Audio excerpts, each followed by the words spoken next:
Welcome back to the Remedial Film Class podcast as we continue our off-season fall break, digging deeply into the Friday the 13th lore, making George understand why I keep buying all these stupid mugs and t-shirts and games and coasters and DVDs and Blu-rays and...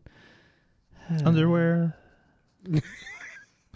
I told you not to share those pictures. Sorry. Hey, the hockey mask briefs are pretty sweet, I have to say. It's got to be on the front, can't be on the back. Might want it on the back, actually, now that I consider it. And on Wednesdays, you wear the one with the blue triangles. Shh. My bad. Oh, is that a spoiler?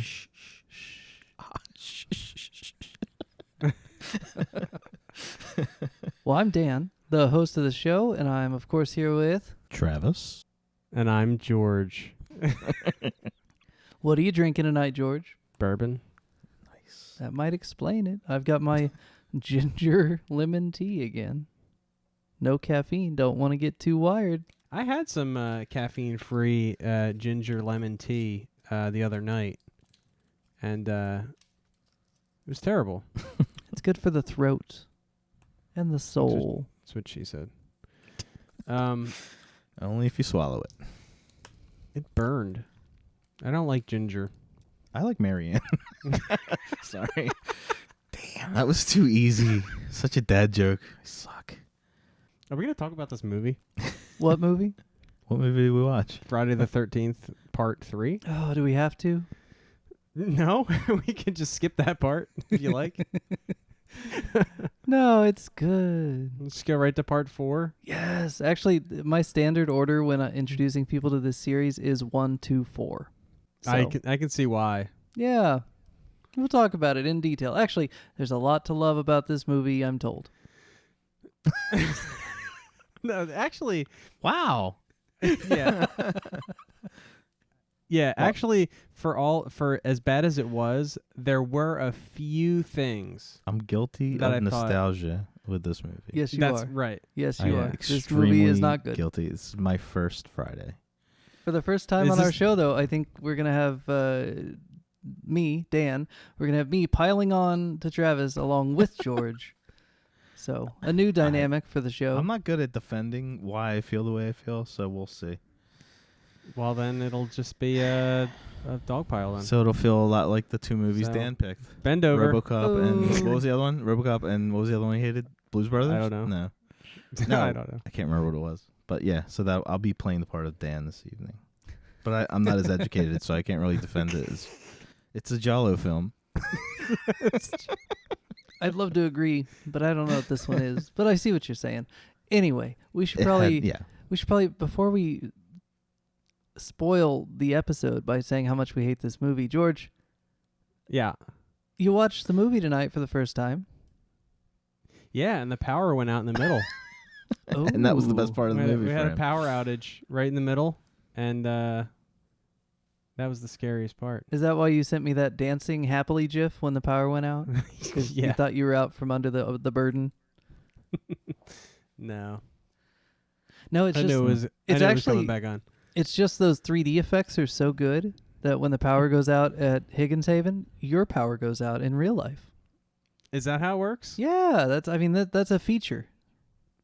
I had to pay the power company a lot to pull your power, but they Well, did it. hey, So It worked, man. It worked. thanks, local utility provider. You did great. All right, well, why don't we get out of the way everything we hated, and then we'll talk about what we liked. Travis, I'm going to say defend the acting in this movie. it's not defendable. Okay, so then we all hate it then. I don't love it for the acting, obviously. It was my first Jason movie that I actually watched. Like, I sat down, I went to the video store, I chose it. How old were you? I don't know, like 13, 12, 13. And it made me go watch the other two. And then I The first two. continued. Yeah, the first two, and then I continued. So it kind of has that spot in my heart that, yeah, it's, I guess, maybe the way Clerks is for Dan. It just Maybe. It just has that it has enough in it that I love. I love the fact that that's the first time you see him in the mask. It's the first, the Jason himself. Kind of, I think in 4 he looks more monstrous in the face, but just the way he walks and everything he does, I enjoy that. It kind of became the iconic way Jason, in my mind, always walked and acted. Mm-hmm. The visuals, everything. I love the whole barn thing. I love the fact that he's not indestructible per se. Like, he's still bleeding. He's kind of dying. He's blacking out. He's not the undead. He's not a unstoppable Terminator. Like, there's still all that aspect to him. There's mortality. Supposedly. It just makes it more realistic when people fight back, when he actually reacts, and you'll see there's a few more that happens, and then that goes out the window. What fighting back and like him winning? being affected by the people he's attacking. Gotcha. The 3D crap, I never liked. I didn't watch it in 3D. I have to you confess. But you can see what was supposed to be 3D because it was just gags set up to where you normally wouldn't put the camera, but the camera's here because we want to do a gag. Yeah, like the guy's eye popping out of his head and the snake popping in, Don't forget that 3D laundry. And the laundry pole right at the beginning. First thing in the movie is that guy jamming the pole in your face, like, "Hey, look at my pole." Like I said, and the yo-yo. Like I it was said, bad. it was. I watched it in 2D, so I didn't have any 3D. Which makes everything stick out even more. Where they were trying to get you to, like with the yo-yo and the effects were so bad in this movie. They were laughably bad. Like. Yeah. When the snake jumps forward, you can see like the string, right?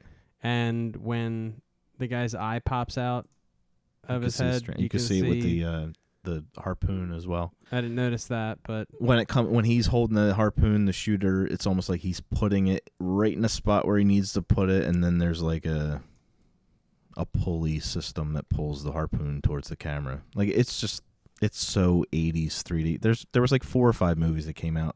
Yeah. That were mainstream that had that. Yeah. And they were all terrible. And they were all just the gimmick was dead before it started, and I wish they had never done it. So how about the hammock kill? How it happened exactly the same. Yeah. Yeah. But not nearly as good.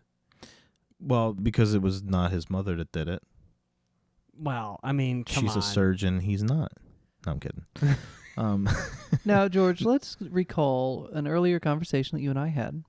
I mentioned that Part 1 and Part 2 were negative pickups, meaning there was no studio interaction until the film was actually finished.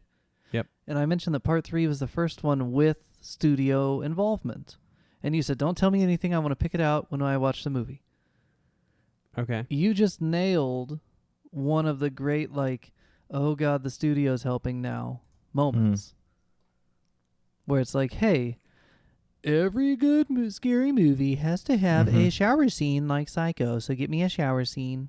Yep. Hey, I liked it in Halloween when that girl said, go get me a beer. So let's do that, but let's mix it with the shower scene and make it even more Friday the 3rd Halloween 10th. Yeah, a lot of suits involved in this movie. But then I did like that they show the Fangoria article about Tom Savini. Right before they do a terrible imitation of a Tom Savini kill. Mm-hmm. That's kind of funny. Is that what that was? Yeah, she's reading Fangoria. Nice. And the first page is like Tom Savini, and then she turns the page real quick. And the blood drips on it. Yeah. The guts, though. The guts are pretty cool when the guy's up above her and the blood's dripping down. Yeah. And I think the kill on her boyfriend was pretty good, too. Oh, yeah. The impact and the sound of multiple body parts hitting the ground is really gross. So that gross. was one of my notes where I'd mentioned how brutal Jason himself is. Like, yeah, the movie's kind of hokey and there's a lot of things that you just roll your eyes at, but the kills are up there with not the harpoon, like where he's basically physically doing a kill. It was up there with that movie that we watched last week with the guy with the hood. Oh, he just had a brutality to him. Like his movement was very frantic and like almost like you could rip your It was the extra movie. It was the why Yeah, people the are afraid of the evening. sundown. Town, Was it sundown? The dreaded sundown. Dreaded sundown, right? Town, the dreaded sundown. What did I call it? Something. Why people are afraid of the evening. That's the sequel. The same thing, That's the whatever. sequel. Yeah. So yeah, I so hear you on those that. that kill with the boyfriend was, yeah, that I was cool with that. Yeah, obviously you can't call it an homage but that's I think like you said, it's the suits giving homages to things we already know. Okay. I don't even think the filmmakers had any say in that stuff at all. But is it homage when you're literally just playing bingo? You like know, check the box. it's yeah. one thing Yeah. when you as a viewer are like, he, I get it. I'm going to play bingo with 5 movies and they're all going to have the same 5-10 things. And I'm going to get a bingo and then I get candy. Yay. It's Right. very straight. You can just eat candy. You don't have to Is that play what happens movie when bingo. you get a bingo? I don't know. Is that I what hope so. If you don't get candy, why do you play? I don't know. Yeah. Jeez. George. Jeez.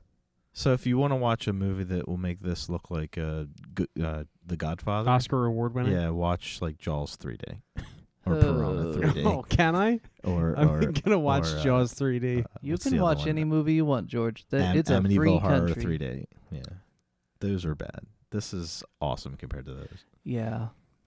Travis is Jaws- right. This is Jaws 3D is terrible. This is the best All right. 3D movie from that 80s rekindling of 3D excitement after it ended in the 50s. So, yeah, Yeah. if you got to watch an 80s 3D movie, at least this one has Fox and Ali and a bunch of other characters, most of whom I don't like as much. One thing I love about the movie, though, we haven't said enough about. We should start with what we love. Well, I thought the what we hate would have been shorter. Oh no, Yeah, we'll be no, here no, a no, while. I'm kidding. No, Yeah. but the theme song, George. Were you dancing, George? What was the He was theme singing it song? when I came in the house. Doon doon doon doon. Wow, wow, Just the- wow, wow, wow. That's not what I was singing. No, he was doing the other one. Dun, dun, dun, dun. Dun, dun, dun, dun, dun, dun. Dun, dun, dun, dun, dun, dun, dun. Why they're doing a disco theme in a movie that comes out in 1982 is beyond me. But it's a rockin' disco too. I mean, if you're gonna go disco, make it something I want to listen to all the time. And this one's pretty good. I bought the soundtrack and I drove around Haddonfield. No, I didn't. Right past the Crystal Lake Diner. Yeah, just through the public parks after 11 Yep. p.m. Real slow. Right past the barn. Bow, Yeah. go down. Yeah, it's like porn music. Down. Now, Tenebrae, I bring up all the time because it's my favorite Giallo. Came out a few months later, and it also had a disco-infused theme. So something was in the water in 1982. Maybe they stole that. I think all Jollos have a Yeah. disco-infused theme. Well, all the guys have porno mustache, so it's possible. Yeah.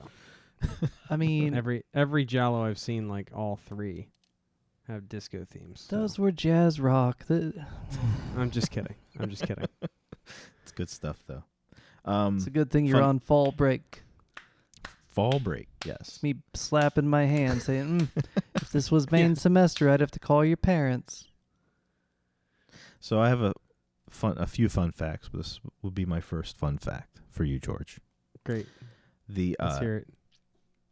there was a little movie that came out in '82, Mhm. which was the first movie I ever saw in the movie theater. It was a little art house film called E.T. You've heard of it? Okay, you've heard of it. Well, it was like 8 or 9 weeks as number 1.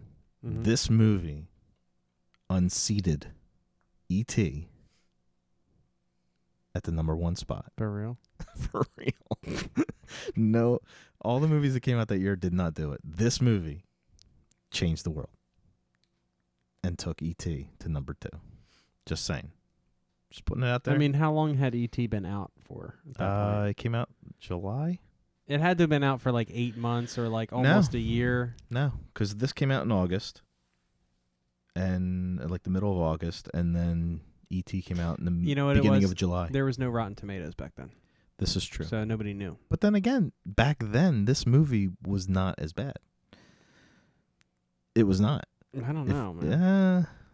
82 was not pumping out the big. Although, like I said to Dan, John Carpenter's The Thing came out that summer, and a few other like bigger movies came out that summer, but did not unseat E.T. To be fair, though, The Thing is a remake, and why doesn't Hollywood ever do anything original? They just keep remaking the same properties. You talking about The Thing? Yeah, man. I mean, it's a remake. Shoot. Yeah, but it's a totally different movie. But I mean, couldn't they just make an original thing in Hollywood for once? Yeah. Jeez. I don't know. I love The Thing, but I understand that I hear love all it the better time. than the original. People all the time are like, remakes are stupid. I want new stuff. It's like, what? I'm good with remakes. You want good if stuff. they you add don't need to it new stuff. Right. Like the remake of King Kong is good. Like the remake of Psycho. The remake of Psycho is terrible. Oh, right. Right. Yeah, no, that's abysmal. It is. It's pretty terrible. So we'll watch it next week with George. Is that? What's funny is it kind of plays into what we talked about earlier. I know it's not the movie we're doing, but it's basically a frame-by-frame remake, like of the original. But the original's amazing, and the remake is terrible. So, how does that happen? How does that work? I don't know. It's crazy. It's inspiration, man. If you don't have it, it shows. This is true. Who was that? Gus Van Sant? Yeah. Yeah. Yeah. Yeah, he didn't have it. No. He tried. I mean, he gave it a go. He did try. He had me up until the part Norman Bates's Mr. Batesing audibly. That was enough for me to be like, I don't like it. Don't need it. Not necessary. We get it. Or you like that. Yeah, not good. So just to give George an idea, because I know that he is new to this genre, I just want to give you an idea of what we were looking at by 1982. I'm going to go to a website here. I'm going to get you a list. In 1982, there were 1, 2, 3, 4, 5, 6, 7, 8, something like 40 slasher movies released in the American market.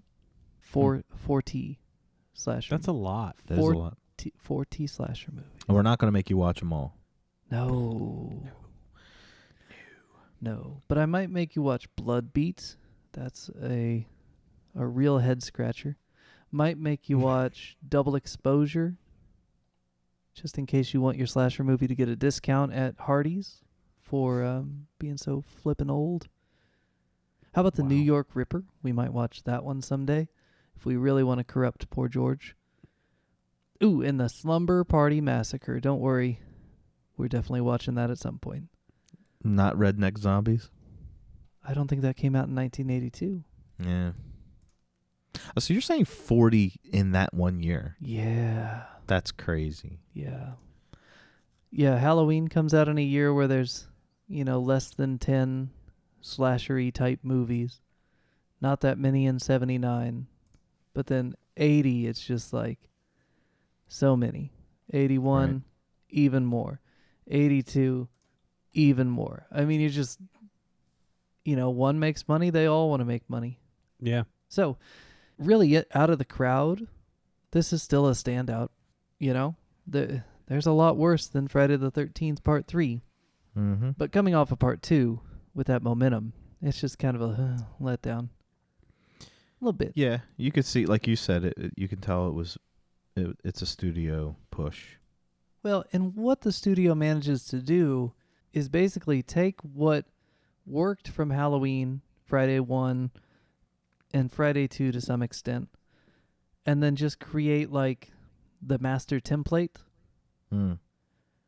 So that going forward, you're now kind of, your expectations are lowered because you've seen Part 3 and you realize that, okay, we're just doing this and this and then this. And because of those lowered expectations, now anytime they add, you're like, ooh, a bonus, when really you should have expected that to begin with. Mm-hmm. But I did notice that. It's kind of like they checked off every box, but they did add the mask. I'm assuming based on the stuff I know, it was a director's decision, was not in the script, was not a studio decision. So to me, that's the saving grace of this movie, is the addition of the iconic branding that they didn't realize at the time was going to be iconic, but it at least was an attempt. Yeah, so I agree. It was both predictable as hell, and the mask and the way the mask was introduced and all of that became iconic somehow. Yes. For some reason. Not for The some reason, but because it's fucking cool. Right. But the movie itself was like, You knew everything was yeah, going it was Well, it yeah. was the exact same movie Yeah. that I just watched last week. Like almost exactly. Although the difference is, and this is what Dan's talking about, they, instead of number 2, they didn't really check off boxes. They were trying to add a little lore to the character with the, even like with the Sure. the main girl, the surviving girl. Mm-hmm. She had a lot of depth to her. She was she worked with children, child psychiatry, all that stuff. So there was a lot of meat there that they could have traveled into a bunch of movies. And I think with this movie, Yeah, and with number 2, there was also the fact that we're still not sure this is really Jason. right, Still. right, And on top of that, it's really the first movie where it's the first Jason movie, Right. technically. Right? Because the first one was a Mrs. Voorhees movie. the So- M. Night Shyamalan But twist. that was kind of the movie that made the template. Right. And then number 3 just followed that template Mhm. almost verbatim and added a really cool fucking mask. Yes. Yeah. And to me, that's And killed Jason. and Spoiler yeah, alert. I mean, at the That's end, awesome. he is laying there. He's not in the lake. He's not like Michael Myers, where he's just a dent in the ground, and we're like, oh, where is he? Oh, he's everywhere. Like, he's dead. And that mask never loses that indent. that hatchet's in there for that it dent stays. or that chip. Well, I'm not going to give it away, but yeah, that's definitely becomes more iconic. I mean, Yeah. that's the Jason I know with the hockey mask with a big dent in the Right. top. Right. Yeah. And to me, it's a lot of the crap is forgivable because of some of the stuff they gave us. Like I'm angry about the whole studio getting involved, and I've seen enough documentaries and stuff to find out how detrimental that is to a movie when the suits start getting involved and meddling. But because the mask was the idea of the director and it was kind of an afterthought, I have to give them a little bit of credit, as it became such a big thing. And it could have been any mask. Okay, I don't give credit. I don't give the credit because the movie can objectively be bad, which is what this was. It was terrible. But also that one thing, the mask, blooms into actually really the whole character, the mask and the way he acted Jason. The way he moves. And yeah, exactly, the way he moves. All of that became iconic. It's just how did that come out of such a bad movie? I'll never understand. The movie's bad. You'll see, because it kind of 3 goes right into 4, and there's enough awesome in 4 that you start I can't wait forgiving to 3. I can't wait to see 4 because Dan, isn't 4 Is that right, your Dan? favorite? 2 and 4 are tied for first. I go back and Okay. forth depending on the season. 2 or 4 are my favorite. Right now 2 is because I just watched it again, but I'm sure next week I'll be right back onto my imaginary computer of glory and loving part 4 again. I think so far I like 1 the best. Yeah, So now far. that you're allowed to do And- that. I would probably put number 2. Again, guilty pleasure. I love 3, but I understand why people don't. And I'm not the only one. Okay, There's a that's lot. fine. There's a lot of Friday the 13th fans that will put 3 up there for its iconic introduction of things. Well, and here's Yeah. the thing: when we get to part 8, you are both going to be You're gonna love 3. you two are going to be together, and you're going to be like, "This movie's not any good," and I'm going to be like, "Well, it's my first Jason, so I love it the most." So you and Travis are just going to switch seats. It's so Yes. sad that that's And we're your going to first do the Jason. same podcast. Listen, can we all hug after 8 and 10? We might need to fly out to you As so long we as can. COVID's over, we Yeah, can do we'll it. have to hug after 10. 10 is terrible. It teeth- has its teeth are terrible. moments. I know. Yeah, iconic moments. Yeah. A lot of them borrowed from previous movies, but whatever. What's very interesting, George, is we know we're putting you through this. We're putting you through crap, Yeah. but there's a reason. Okay, Because yeah. you're not allowed to watch movies like Scream until you have this shit in your cache. Gotcha. You understand? Yeah, Okay. absolutely. So you might be watching this movie going, "This is the worst movie I've ever seen," and it makes RoboCop look like The Godfather, but I just can't. I can't even, and I'm done. I'm not doing this anymore. But there's a purpose. There's a reason. Oh, I'm nowhere close to. I'm not doing this You have anymore. to wax on and wax off. I guess that's true. We are teaching you to sand the floor. I will say, though, I expected this movie today to be kind of a beneficiary of low expectations. This is one that, for me, tends to go back and forth. The last time I watched it, if I loved it, then the second time, revisiting with high expectations, I'm always disappointed. I'm happy to report that this time I came in with very low expectations, and I still didn't enjoy it. I think I hated it even more this time. I made notes. I remember as a kid, I had this one taped off TV, and I'd watch it pretty regularly, and I remember the creepy beginning being pretty good. You know, the gross guy and the gross store eating the gross food with the mean wife that's played by somebody 10 years younger than the character, but we can forgive that, I guess. And then he poops and stuff. Like, why is he pooping? Because you gotta have the outhouse. Do you? I don't think. So there was a lot of pooping in this movie. I was not a fan. The whole movie poops. Well, I mean, I guess it's all to a theme.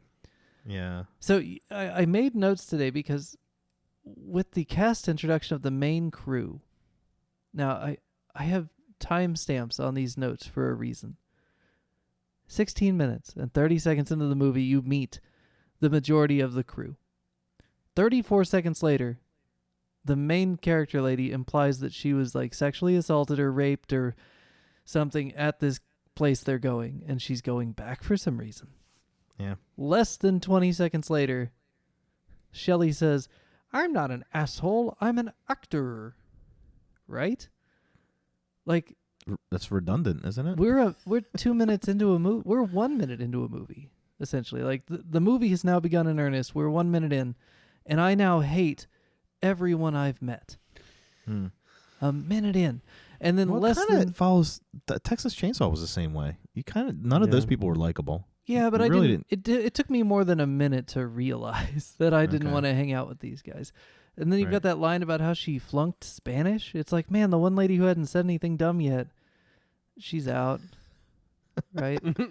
20 seconds later, hey, the van's on fire. But no, it's not, because actually there's old stoners in their van too. Like, how old are they? When I was a kid, those stoners, I thought they were like the parents of one of the kids. Like, as a young kid, they looked so old. And I now, can see that. Yeah. now that I'm, 35, they seem less old maybe than they did when I was like 14. But Well, since I'm 45, I kind of, from that time, I remember the Cheech and Chong movies. right. Oh, he's totally And he's totally Tommy Chong. some they studio totally guy ripped was it. just like, hey, what if we got a Chong in here, man? That'd be pretty Yeah. cool. What do you think? That'd be good. Hey, man. There's no Dave here, man. Yeah. At least he didn't do the accent. Oh, my God. But That was then hilarious. you've got the character Vera, who her mom is not from here. You tend to understand that she's like a first generation. And it's just, I don't know. It's so gross and Progressive. Isn't it progressive? Is it? It's studio Very progressive. progressive. That studio notes progressive is what it is. It's like 'Cause- that That I hear you. actress whose name is Catherine Parks. Yeah, she's very She's- Hispanic. She has dark hair. I mean, I'll give her that. But I mean, Well, I at least guess she didn't it's- like. At least she didn't say like one Spanish word and throw the accent in. I hate when that happens. the one, Yeah, the it's like- one word, the one Spanish word with the accent. Yeah. There's a College Humor Mm-hmm. video about over pronunciation. Yeah, over pronunciation. I think it's called. Right. Anyways, homework. Watch that. It's Definitely. hilarious. I'm pretty sure Yeah, that's so my problem with any of the Giallos, right? Because I just don't know where the line is between Fabio Testi and Mhm. Fabio Testi. Yeah. right? Like, where do I land? I don't know where to be. Fabio Testi? Is that where I go? Because it's like I don't have to reach in any direction. I guess that's probably the safest bet. That's the safest bet, definitely. Claudio Casanelli. Claudio, you got that Claudio. You know, he got them Casanellis. Don't get in a helicopter with him, though. That ain't fun. How would someone from Arkansas Watch say your it? fingers. Well, you got your New York Ripper. You know, he's about that Lucio Fulci.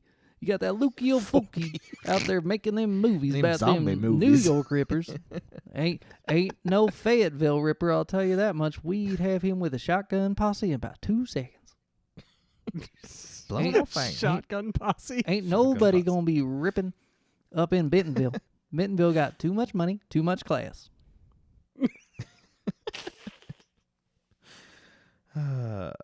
Well, Holy shit. that's funny.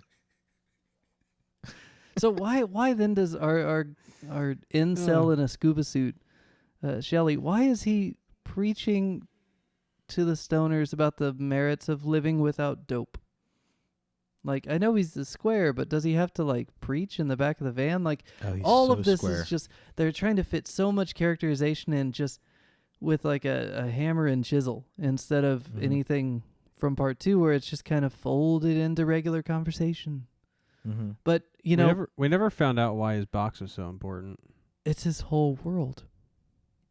What's in the box? In that little thing, that's my favorite. Is she calls it a little thing? Like that actress, I like the Vera Catherine Park. I like her a lot. Yeah. She's funny.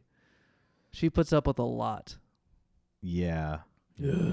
Including the terrible bikers in the convenience store. But at least she's not pregnant. Maybe. Never to be mentioned again. Although, Right. let's go back to the bikers. The way he reacted, what the heck is his name? The square kid? Shelley. Shelly. The way he reacted when the 2 guys picked him up, he was like, "Can I just buy you guys a beer or something?" That's something that I would say. Yeah. It's like they got him up in a double You're wedgie. like, whoa, dude. And Can his I Velcro can I buy wallet? you guys a beer or something? Like, seriously? With a Like- Velcro wallet? How old are you? 17 to, or are you 6? I mean, I don't know. So George, it's been Yeah. an hour and a half since you watched the movie, something like that. So you're It's pretty been- fresh. 1 week since. Yeah. Something like that. So I just want to all those things that I just talked about, from the initial meeting of that crew until the little box is my whole world. That's 3 minutes. Mm-hmm. 3 minutes of the movie just did the work of probably 25 minutes of a real movie. Mm-hmm. Right. It's character development. Is it? Kevin Smith style. Dude. Definitely. Dude. I'm joking. I do like the Kevin Smith does the actual opposite. He'll spend 7 hours telling you a story about somebody. Definitely. So we don't have Crazy Ralph anymore. Mm-mm. But now It's we have unfortunate. the pun making soothsayer doom guy. Did you catch his horrible pun? No. It's the Something only about- pun I've ever seen in 3D. He's holding the eyeball, right? And Yeah. he looks at it and he goes, "I have warned thee." And he holds it into the camera. Round of applause for the doomsayer. Oh my God. The only thing that would have made that better if it was Morgan Freeman playing that character. Oh my goodness. In my remake, I will consider casting him. Samuel Oh L. my God, Jackson you would see be him- good. What is it? What does he say? What's his name? What's the? I what's the have crazy guy say? warned thee.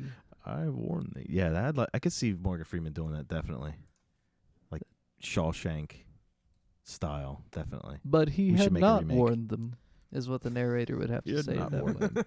He followed the penguins. Yeah. Be good shit.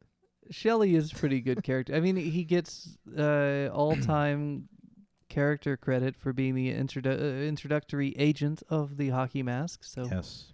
Well, I hate him as much as I hated the guy from Texas Chainsaw. The wheelchair. The Kid? What was his name? I don't remember.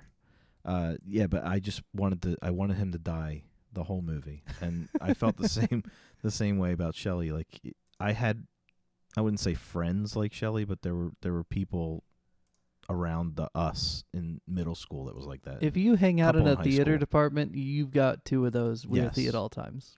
Yeah, I met a few Two. through theater. I met a few, but it's like you feel for them that their heart's in the right place, and I think he played that well, where he just wanted to belong. He just wanted to be part of the cool kids, what they were doing. Aw. And it's like you feel bad. He's an asshole. It's better than being nothing. Shelley just wants to have attention. I don't know why they keep him around. Is he related to one of them? He's the roommate of Hands guy, the guy that walks on his Okay. hands. Okay, so he's like the fat friend of a good-looking person. He's Like, the wingman. He must get beer. I don't know. I don't get it.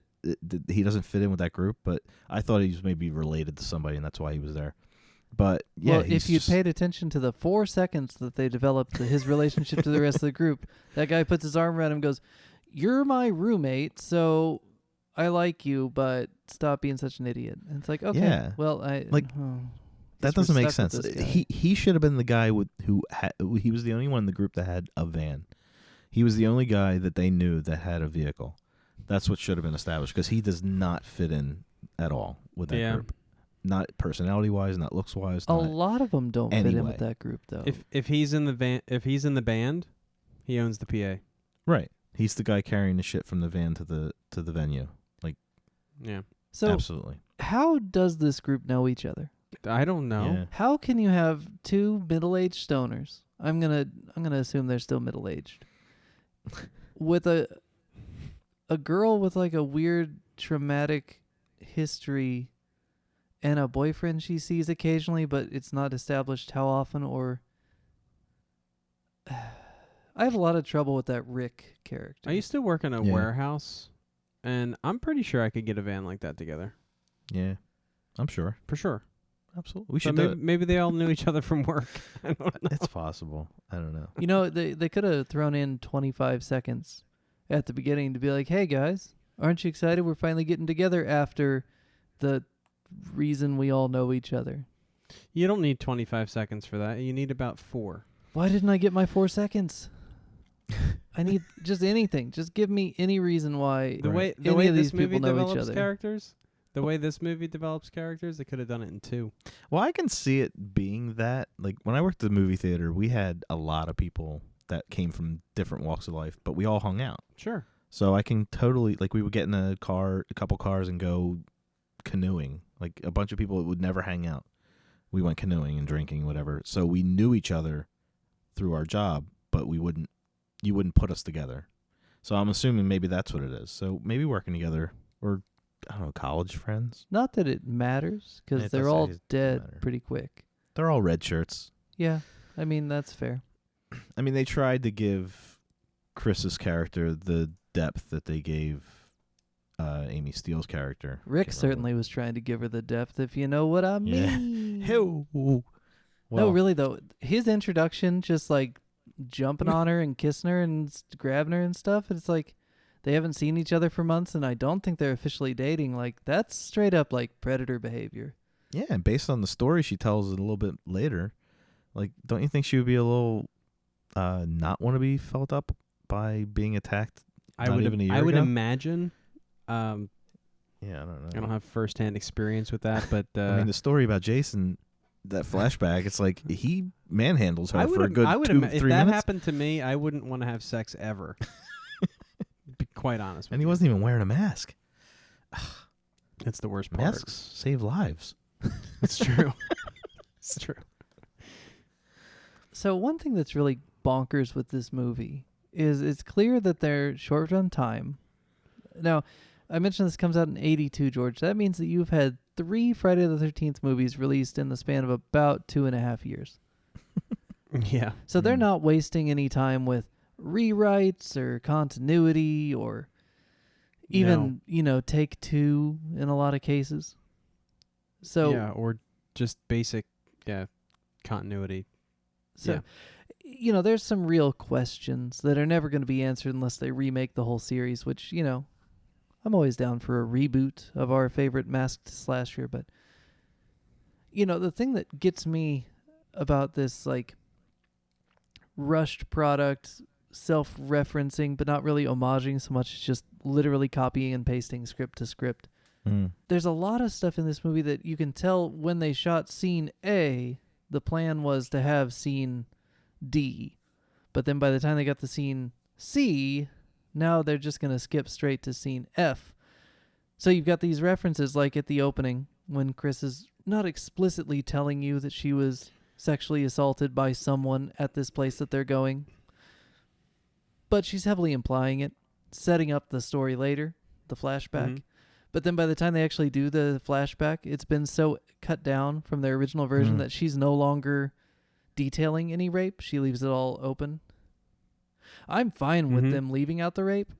I would be more fine with it if they just hadn't had that storyline at all. Right. It takes away from the Jason mythos by having him be just like that creepy guy that lives in the woods sometimes. Yeah. Like, what? It's inconsistent with the first two movies. For something so simple, copy and paste. Why do you try to add a new sexual deviant element to the Jason character?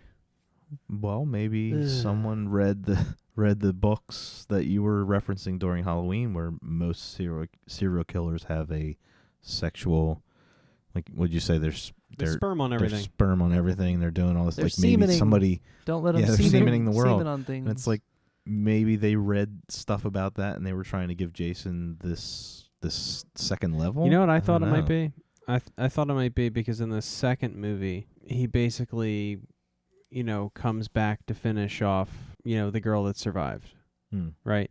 So I thought maybe that was like continuing the story of him coming back to get the girl that survived or the girl that got away, or I don't know. That's what I thought.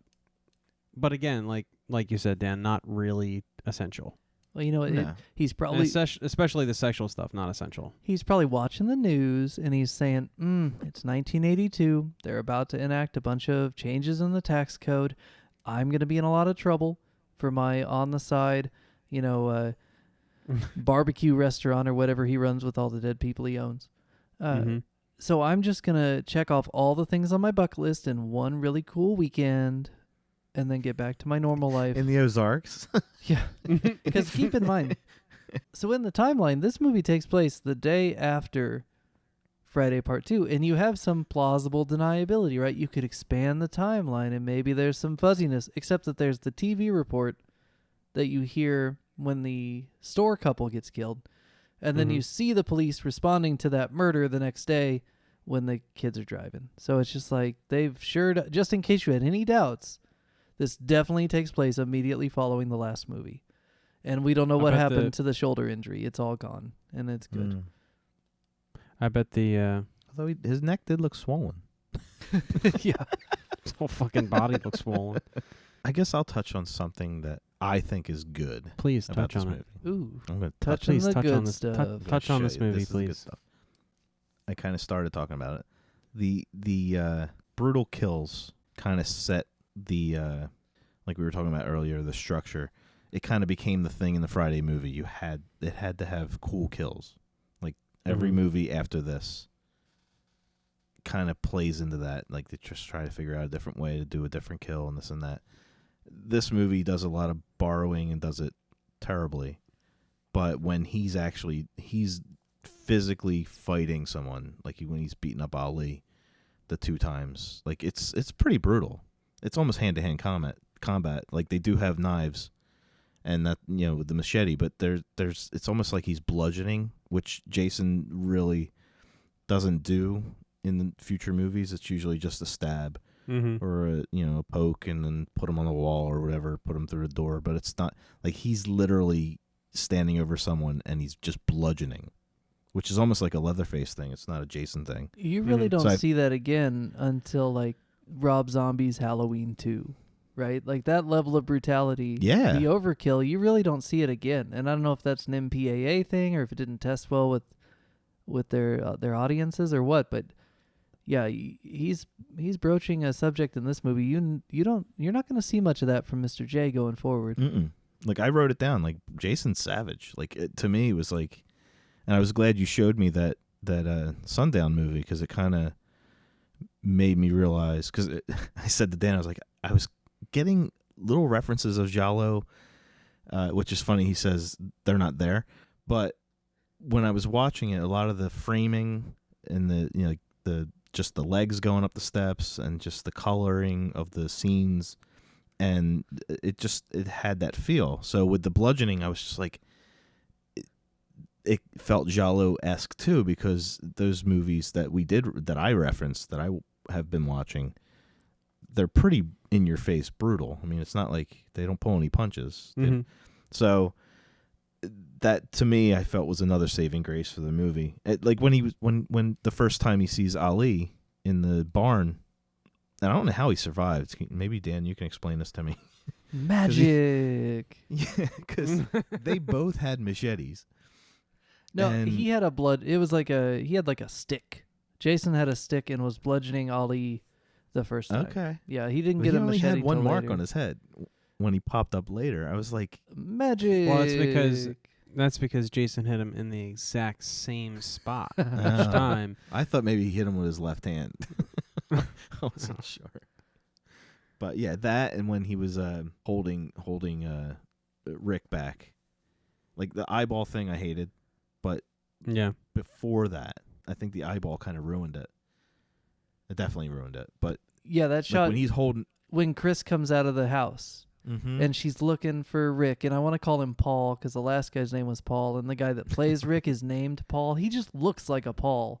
He also looks 40. yes, It's really off-putting. It really looks like he left his actual family for the weekend on a business trip and then Right, went like to meet he's his married way with two too young kids. girlfriend at the place that he felt her up last year. It's gross. I don't that like might it. explain why he just came out of nowhere. Maybe she is his mistress. I don't know. But that's my Chris. Don't talk about my Chris. Sorry about Chris. But no, the part, yeah, so the part you're talking about, Chris comes out, and to her left, our right in the frame, slightly behind the corner, you see Rick with his mouth covered, just getting held back and muzzled by Jason.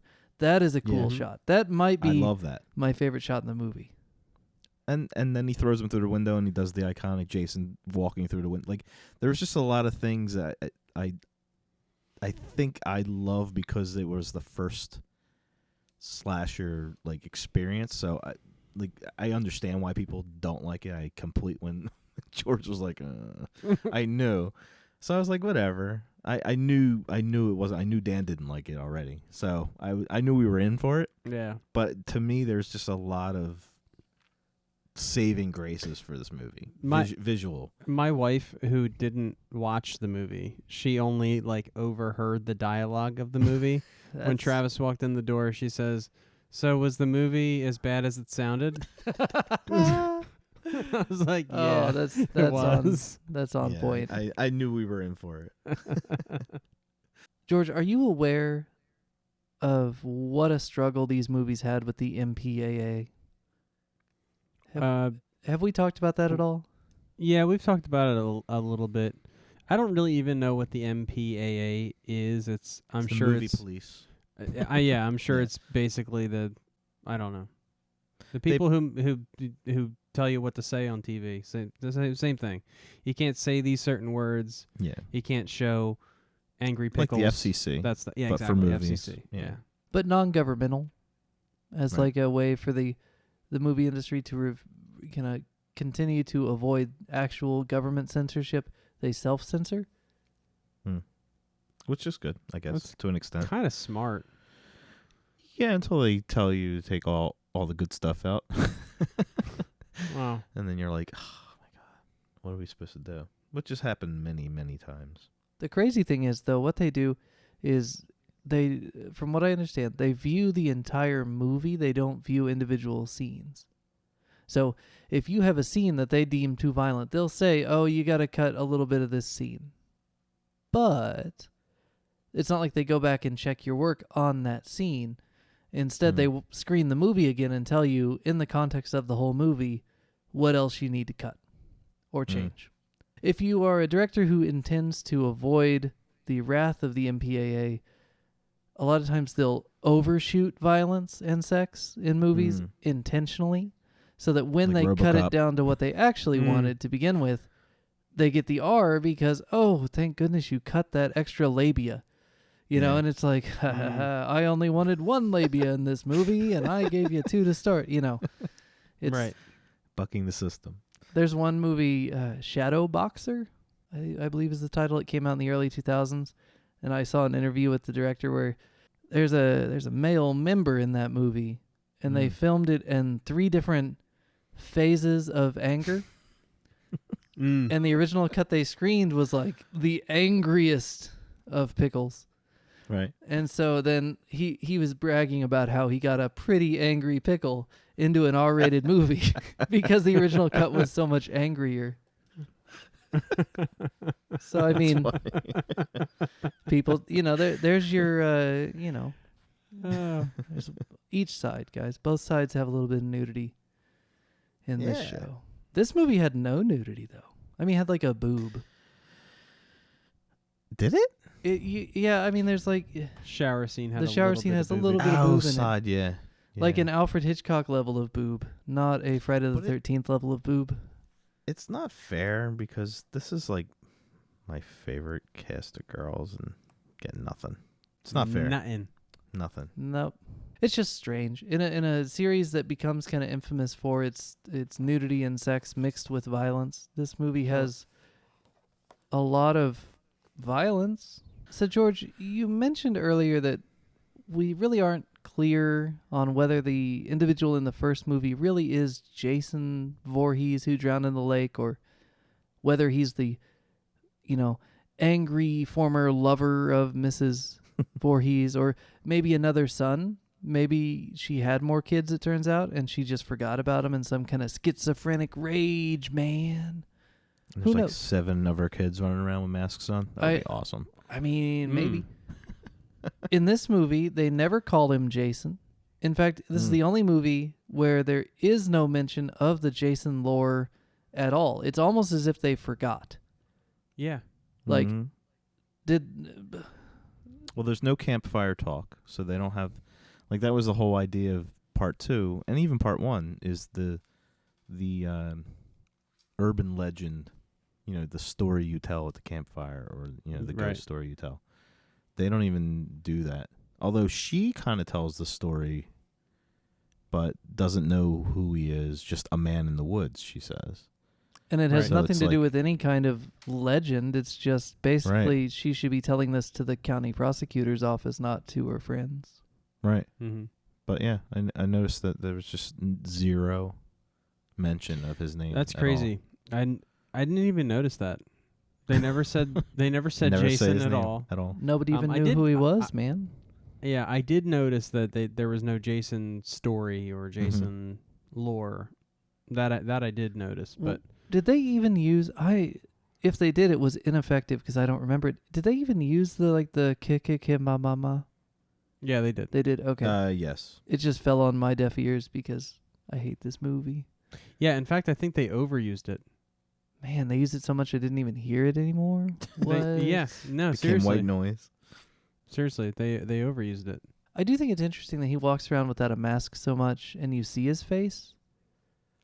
That's just a weird choice for a slasher movie. You don't really see a maskless slasher who eventually wears a mask and isn't trying to hide. Like, if they were trying to blend into the group, right? If it was one of the group and we don't know who it is yet, then yeah, they Right. wouldn't wear their mask most of the time, but you'd be guessing, right? There'd be your Jalo.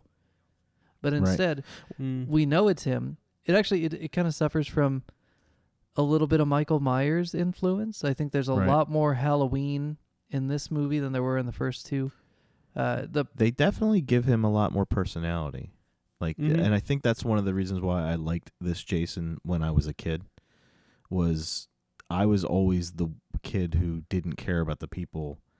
I wanted to see the killer. I thought the character of the killer was way more interesting. So this Jason almost is comical. Not in the way that you guys think it is. Like, to me, it was like, like he shows her his face. Like, that's right, it was me. Like, to me, I thought that was kind of a funny thing. I mean, he's taking that rope off is all. It just happens to drag the mask up with it. He's not trying to taunt he her. smiles at her. He shoots He her a does little, hey, smile how at her, you like- doing? It's true. He's like, yeah, it's right, bitch. It was me. But that Like, scene, how much is that like the scene in Halloween where the mask comes off incidentally? Right. You know, it's the same thing where he's in the laundry, just like in that awesome scene in Halloween. Scary statue Jason standing in Yeah. the laundry at the beginning. That's not an accident. And then the knitting needle no. kill of the lady at the beginning. Knitting needle is back, guys. It's not just Deep Red and Halloween. Now it's Friday the 13th also.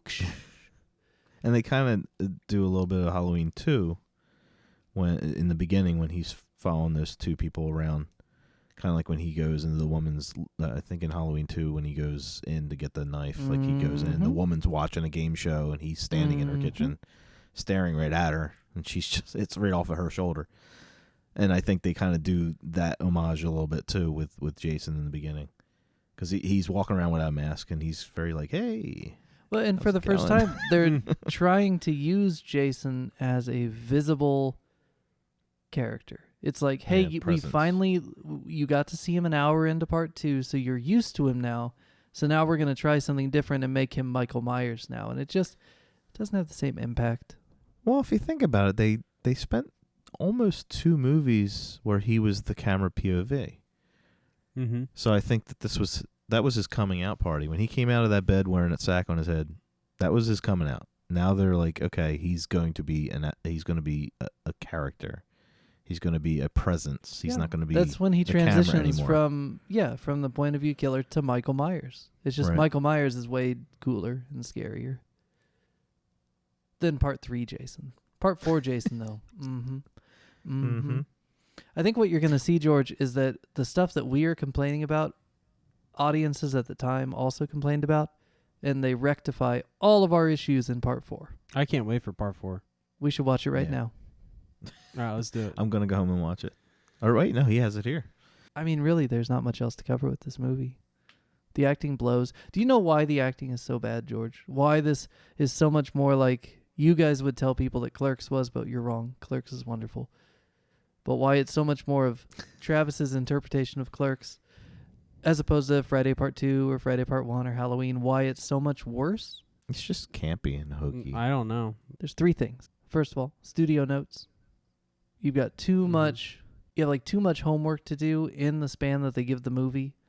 And so they just cram it full of like good enough for government work, but not actually successful dialogue, character development, interactions between characters. That's your first big strike. Mm-hmm. Second big strike, it's 3D, so everything costs a whole lot more to film. Like every minute of film costs significantly more because you're using more expensive cameras, more expensive crews, and every effect shot has to be perfect as far as like depth, because if you do that wrong, you throw off the effect and you wasted all that money I just talked about for no reason other than just missing your mark with like the pole or the spider or the snake. Mm-hmm. And so when you do that, your margin for error just breaks wide open as the director, because suddenly it's like you are a slave to the camera and to that effect. And if you got the effect right, that is a cut shot. Doesn't matter what they said. Doesn't matter what they looked like. Doesn't matter if they, God, the lady that gets hit in the face with the yo-yo and then delivers a line of dialogue, that was close. Lady that hit you in the face. I mean, she's still on the book, right? Isn't that what you say, Travis? She's still on the book.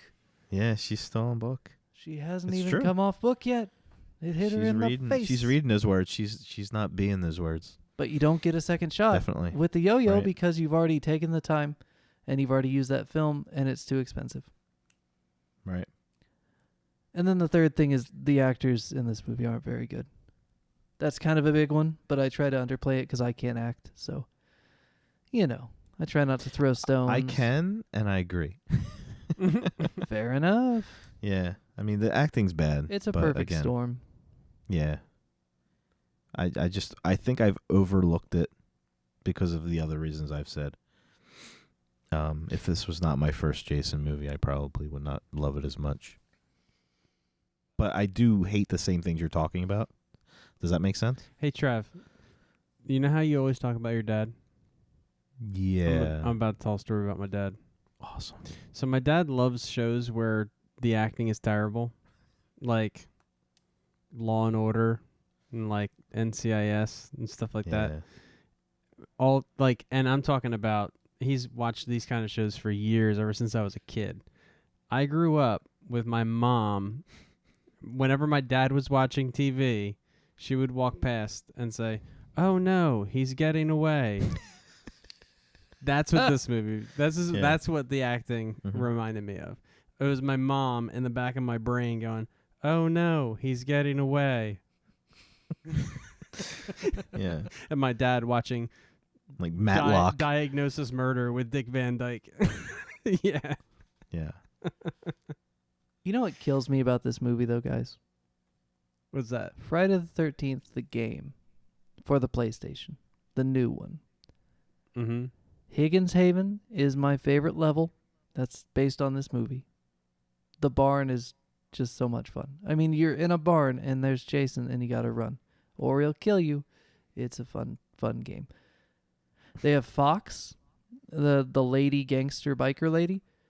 Yeah. Mm-hmm. She's the best character in the game, and I use her every time Really? I play.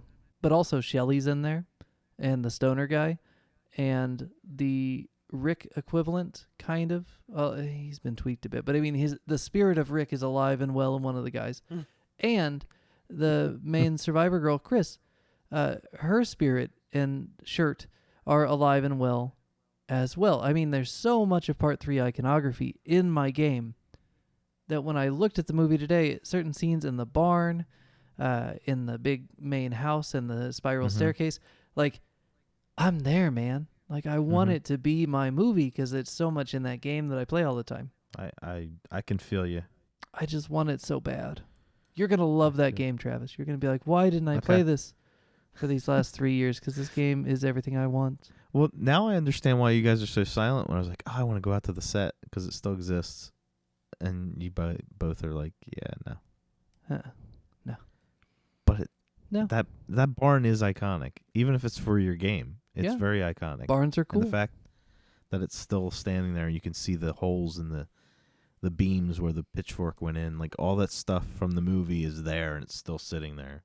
One thing I want to bring you guys back to, when I was editing Part 1 the other day, I kept thinking, man, we just wanted to see a little bit of Pamela earlier in the movie. It would have saved the day. It would have fixed everything. We would have had the hint, and we could have played along the whole time. Yep. And then I realized I saw them do that in an 80s slasher movie that I can't tell you the name of because it'll ruin it. And it felt so cheap, and it felt like it didn't help at all. They did exactly what we described doing with Mrs. Voorhees, and it doesn't work. It doesn't work at all. Because you see her once, and then she's gone, and it's like, well, it has to be that lady we saw once. And now she's gone, and then she pulls up, and you're just like, God damn it, I knew. It's her, because I knew, because she's the only one we never saw again. What was on your mind? You would have to have...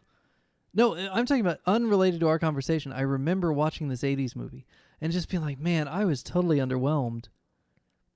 You need somebody to be either there the whole time, or just screw it, we're cheating. Mm-hmm. What's Back to the Future? Yeah. It's just... Anyway, I just thought you should know. Update. Like an Unsolved Mysteries update. Update. Right. Pamela Voorhees, you couldn't have fixed Part 1. The cheat worked better, and I'm glad they did it that way. Yeah, I know. Yeah, I'll change my mind again. But right now, having thought of that one particular movie that did exactly the thing I thought would fix Part 1, it doesn't fix it. It makes it worse. I mentioned the flashback in the movie. What? How many of those were there? How many flashbacks? What? Yeah. There's 2. There's the one they wrote and then the one they shot. Oh, right. So in the process, getting to the point that they were going to shoot it, they were like, ugh, nobody wants to think about this. So it's just a lot of grabbing. Yeah. Well, I don't know that they were actually going to show. Oh, I hadn't even thought that they might show it. Ew. Yeah. Ew. Because Ugh. I always thought that flashback was, again, as a 12-year-old watching, I thought it was kind of cool to see that happening. Which part? Be specific. like just she describes a man in the woods just kind of stumbling upon, like there was no connection between the two of them. So in my mind, I'm thinking, oh, well, what was he doing? What was he on his way back from part 2 events? Like what was going on? And then she kind of like he stumbled upon her, and then just tried to get her. I never even made the connection that her story involved any kind of sexual assault. It was just like, to me, it was just like a, When you were a kid, you didn't realize. Well, yeah, like that never really popped into it never registered that what she was talking about, because I was so into the visual of what was going on that I knew she was telling a story, but I never really paid attention to the details of her story. I was just kind of looking, can I see his face? Trying to see his face, because at that point you'd only seen him in shadows and didn't really cover his face in the flashback.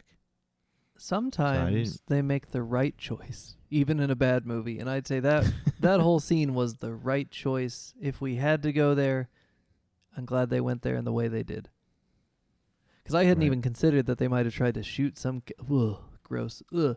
Jason should not be sexual. Like, I know a lot of these slasher movies have, like, especially the stuff coming out of the Psycho chain, where you've got this, like, ham-fisted handling of different kinds of, alternative sexualities and identities. Sometimes they do try to pin, especially in the early 80s, really gross attempts to, like, justify the behavior of these slashers for sexual or other reasons. Not at all based on the works of, like, John Douglas, but just based on, hey, I'm close-minded and gross, and here's the way I'm going to explain away all the killing, right? Like, ugh. Yeah, but I mean, Jason and Michael are pretty much like children in the bodies of an adult. So that whole aspect kind of is strange to me, because I know when I was 6 or 7 or 8, I wasn't thinking about any of that. And that's basically what they are. I mean, Myers is like a 7-year-old. Maybe that's why they're so Jason's probably successful. close. Because they do, by their very nature, both Michael and Jason present themselves as physical, non-sexual threats. And so you can watch it with your girlfriend, your boyfriend, your older son, your parents, if they're around, like, and it's just, it's the movie equivalent of like a thrill ride at a theme park, where it's exciting and gross and scary, but there's no weird, like, oh, Dad, let me explain to you this deviant sexual personality. I don't know that you're up to speed on your terminology. Like, which pops up in like a Silence of the Lambs, where it's kind of uncomfortable. Like, you want to watch that with people, but then there's like subject matter. You're like, okay, I got to explain this to my kid, why this guy is tucking and wearing women's clothes. Like, it's just a lot of heavy material. I think you mean to sit down and explain. Wearing women clothes. Wearing women. Well, no, he's wearing like a kimono robe. Like there's a lot of trans. Homer Simpson showed me that kimonos are unisex. Yeah, I guess. Yeah. Yeah, man. Homer Simpson teaches us everything. But yeah, that's kind of the undertone of that character, is he's a transvestite, but instead of dressing in their clothes, he dresses in their skin. But he's not a transvestite, Travis. They explain very precisely, which I think they should get more accolades than they do. Hannibal Lecter explains that he is not a transsexual, but he thinks he is, and he's doing everything he can to achieve a goal that he really isn't. It's like not for him. He's never going to achieve. Yeah. Right. Whoa, man. That's like for 1992 or whatever, that's really well handled. You could probably still do that today and not have it too scoffed at. No, it's pretty much a perfect movie. Yeah, it's less of a stretch to talk about John Douglas when you're watching a movie that features a character based on John Douglas. So yeah, let's do that. Yeah. I'm on board. Now, one thing that we haven't touched on yet that I really wanted to talk about, the transition of Jason Voorhees from stalking, point of view camera, Michael Myers build, backwoods axe guy with a silly bag on his head and a pickaxe for, town that dreaded sundown type reasons. transitioning from that to the Jason of this movie, who is in very different terms. The Jason of this movie who has gone from stealthy and sleek, I think, as we described Michael Myers, Mm-hmm. Yeah. into something more akin to the Frankenstein, the Thing from Outer Space, lumbering pro wrestler kind of body type. Big change. Yeah. Mm-hmm. Well, they changed the actor, which always does that. Yeah, but this was an intentional thing. I mean, they made him a Yeah. powerhouse. Like, that was a decision probably from the studio to make Right. him more like a Frankenstein type. Although he was still fast in this movie. He I did have mean- the lumbering, like when he finally gets the mask and he shoots Vera in the eye, and then he kind of turns towards the house and he starts kind of slowly kind of strolling towards the house. Yeah, I mean, he wasn't like Dan Marino slow, Right. but he was no Steve Young, you know. He was still pretty dang slow. had his I'd moments. say he's the Thing from outer space, bursts right? of energy. The Thing from another world, whatever the actual original thing. I mean, that is, when I watch that movie, I see Jason Part 3. Right. Lumbering, large, big, but kind of escapable, more so Right. than even the original Michael or the first Jason. I see that. I think there was a good balance of him, because I kind of noticed that. I was like, this, like when he's chasing Chris through the woods, like, he's running. He's not Leatherface running, where he's just gaining like the train and Stand By Me, but he definitely was not the walk slow George P. Wilbur, Michael Myers from like Halloween 4, where I'm just gonna walk for 2 steps an hour and I'll catch you. I'll be at that corner when you turn. Don't worry about it. That Michael Myers is just so good at geometry. Yes. He gets that angle and he just sticks to it, man. And geography. He never had to run because he had the angles. He knew how Right. to cut through yards and get there before you did. No, it's because he had maps. He had maps on the He- back of lobby cards. Yeah. He listened to our podcast. He thought, you know what I'm going to need if I'm going to catch this bitch? Maps. Maps. Michael Geography Myers with a saves road everything. atlas. Well, now he's got GPS. But I'm just saying, he's definitely fast. Can we talk about the lady that jumps out of the lake? For No. Just a minute. No, it's terrible. Yeah, okay, Terrible. let's go for it. So the What? movie Did they wraps get up. ya? The movie No. wraps up with a wonderful homage to the first Homage. movie, I guess. Terrible. I guess. That was completely Terrible. uncalled for. The first movie, it's like raw. Yeah, I It's get like, you. Boom, it happens. But you were And expecting and it. it's quick. Yeah. And in this one, I'm expecting it, obviously, because if there's anything this movie taught me, it was to expect Everything. that. But when it happens, it's like slow. Yeah, And slow motion. they show you the face with the worms. You got to see that crawling worm out all of wiggling, it. man. You got to see But it that was like, wiggling worm. It was damn near slow mo. Like what the It was slow mo. yeah. what the fuck? Well, I mean, That's not. I got John here from the studio. Let me have him come over and talk. Oh, thank you for having me, guys. What we're gonna do with the ending of part 3, we're gonna do the ending of part 2, where you have Jason behind glass. But then, when you think he's gonna bust through the glass, like in part 2, we're gonna do the part 1. But instead of being Jason, it's gonna be his mom, And she glued her head back on. it's gonna be great. Great. He sounds a lot like Dan. Hey, guys, John was just, he wanted to say thanks, but he had to go. Was that John Carpenter, John forgot stunt to coordinator? mention. John forgot to mention the worms. Well, he had to get back to that's- being the captain of transportation. That was John No H. Carpenter who was in here. That's See, a when you weird make the credit, worm man. out of silicone, it makes them wobble. You glue them in place and they My wobble. God. Yeah, no, that was terrible. It's a stupid, and it's just, and then, It's but I mean, they do save it because then they show you his dead body in the barn, which reestablishes reality, and then Mhm. you get the Oscar clip from Dana Kimmel in the back of the car, the screaming. and the giggling, and the laughing and But the see, that's screaming and before they show the body. Oh, is it? So yeah, they show that right before the body. So I think they should just skip the jump scare. It's already trope, and we're only 3 movies in, and just show her less acting that way, getting put in the van, and then show because that is a cool ending to have his body still laying there. I agree. Oh, it's an excellent ending. It really does just. Yeah, It's what you need after all the BS from the crazy shoulder injury that may not have even been the same guy. Like, if that last guy was like Mason Voorhees or Justin Voorhees, whatever part 2 was, this is his other brother, you know? right. Taller Justin, taller Mason. How cool would it be if they did like a Spider-Verse type Friday the 13th where there's 6 Jasons from every movie? That would be awesome. That would be amazing. And none of them are actually Jason because the actual Jason is just at the bottom of Crystal Lake, and that's Right. And then at the end, he comes out. And he Just rises. really, really fast.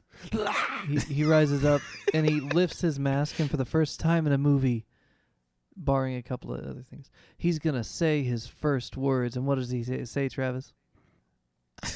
Cha cha cha. I Wait, what? am and seen. That would be cool. And scene. I thought you were gonna say he's gonna pull his mask off and it was like Steve Urkel or something. Did I do that? Oh, that would be better. What if it was just that, all these things that are going on are all of Jason's brothers, and they actually find They're like the Jackson 5. Yeah. They actually The Jason find, 5. There you go. The Jason 5.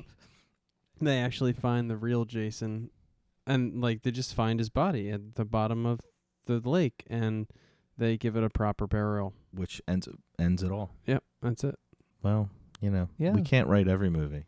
See, I think it would be cool if they gave the backstory. Like, what would be a good way to explain how this is happening? How do you explain a kid who drowned is now a 30-year-old man walking around scientifically? How do you explain that? And then doesn't die when you put a machete in his Exactly how we just explained it. What I'm saying is how that's all explainable. I like that.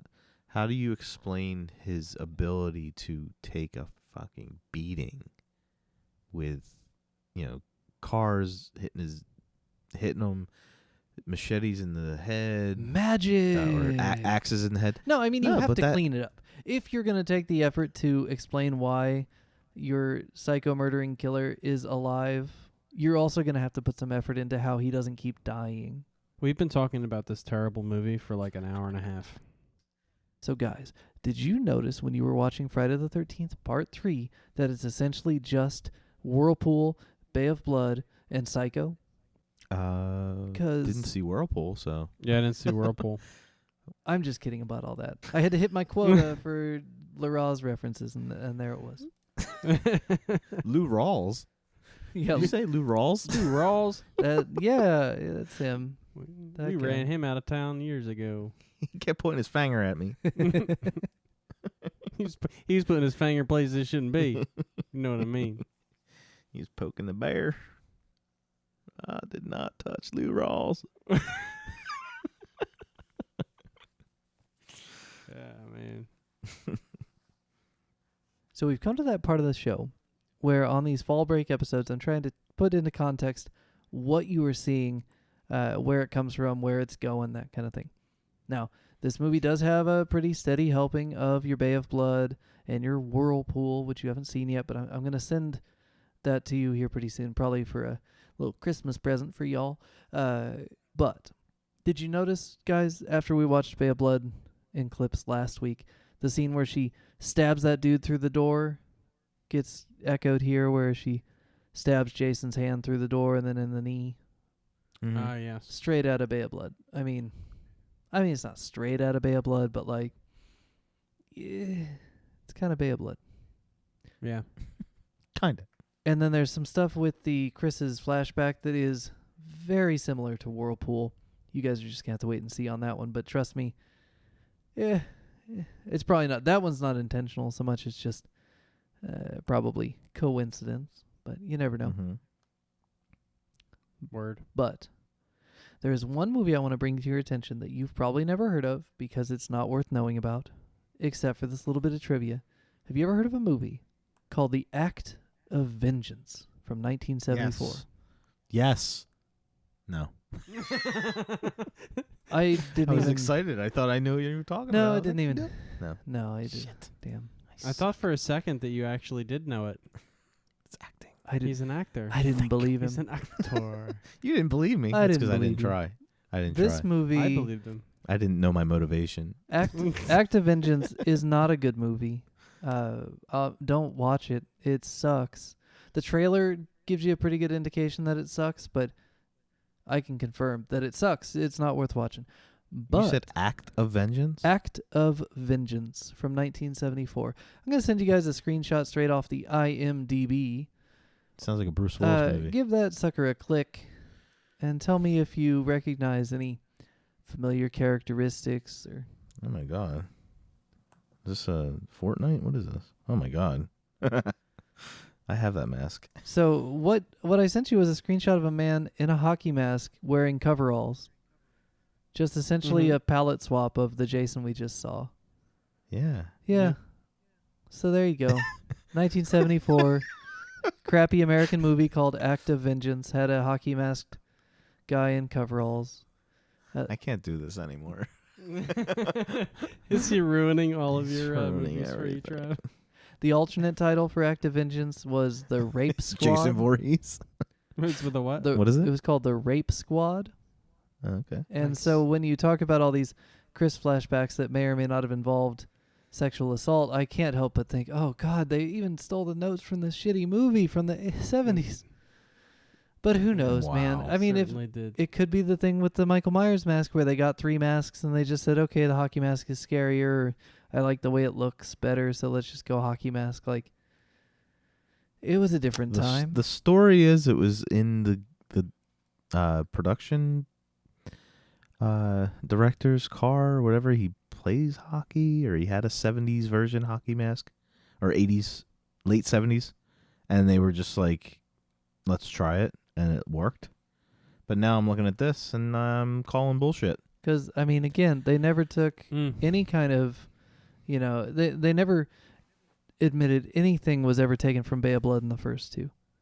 And, I mean, it's clear that they were stealing from Bay of Blood. So it wouldn't surprise me at all if they were just like, oh, hey, Town That Dreaded Sundown was great. What else creepy 70s movies can we grab? Oh, hey, there's a guy in a hockey mask and coveralls. Shit, In man, let's just take Jason's that. defense, he never wears coveralls. What's he wearing in this He's- movie? The He's always greenish- wearing a pair of like not khaki pants, but they're khaki color. They're probably, work pants, and a green button-down shirt that's not tucked in. Well, there you go. So it's not. Myers wears the coveralls. There but you go. Jason never wears coveralls. It's always shirt and pants. In my head, he's wearing green coveralls, but I think Yeah. it's because I didn't pay that good of attention today. Now, do you recall, Travis, the NES Jason game? Yes. That's what this looks like. Do you remember when Jason was purple in the Jason game? Mm-hmm. Yes. Did you ever find out Mask. why they made him purple? Of all the colors they could have made him? I can't remember. I know it has something to do with the RGB or whatever. No. No? No. Palette? You assume, because NES games have a very limited palette. You can only have Yeah. so many colors on the screen at one time, so you have to select from. No. They actually went out of their way to make him purple Jason. Why? I'm going to send you a picture. Prepare to be dazzled. This one's not going to ruin it for you. This is just explanatory power. This is the cover that they used on Japanese lobby cards. Wait, I have this. here come the lobby cards again. And then, of course, Yes, it I have. appeared on the cover of the soundtrack, which is probably where you have it. Let's all go to the lobby cards. Let's get I lots have of this lobby image cards. from some kind of VHS video store advertisement. This hockey mask is frowning. And he's purple. And so based on this image, they were like, oh, hey, this guy must be purple. Let's make him purple. Wait, really? Oh, because I guess the game was designed in Japan. Right. Is what you're telling me. Then. So Gotcha. if you were looking at Japanese marketing materials, this is one of the primary images they were using at the time. And so the developers were like, oh, hey, he's got a purple mask. All right, let's make him purple and kill stuff. Isn't that fun? That is fun. There's no malice there. There's no stealing. There's no secrets. There's no plagiarism or Mr. Bean copying the notes of the person next to him. No. That's Finally.